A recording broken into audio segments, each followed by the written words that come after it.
नमस्कार मित्रांनो, आपण सर्वत्र यावर्षी बघत आहोत पाऊस कसा मुसळधार पडत आहे आणि त्या पावसामुळे शेतकऱ्याच्या पिकाची स्थिती कशी वाईट झालेली आहे ती मी या तुमच्या समोर कवितेच्या संदर्भातून मांडणार आहे। तर मित्रांनो ऐका। यंदाचा पावसाळा बरसला मुसळधार, यंदाचा पावसाळा बरसला मुसळधार, सगळीकडे पाणीच पाणी नुसता हाहाकार, सगळीकडे पाणीच पाणी नुसता हाहाकार।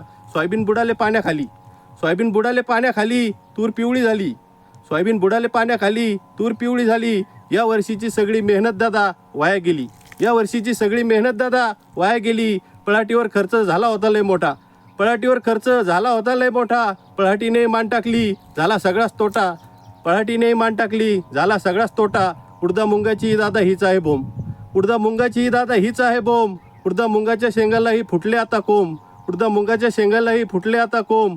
असं वाटलं होतं मक्का तरी देईल साथ, असं वाटलं होतं मक्का तरी देईल साथ, पाऊस लयच पडला आता तिचाही झाला भात, पाऊस लयच पडला आता तिचाही झाला भात। पावसामुळे या वर्षीचा सगळा खर्च वाया गेला, पावसामुळे या वर्षीचा सगळा खर्च वाया गेला। पावसामुळे हैराण झालेला शेतकरी हतबल झाला, पावसामुळे हैराण झालेला शेतकरी हतबल झाला। धन्यवाद।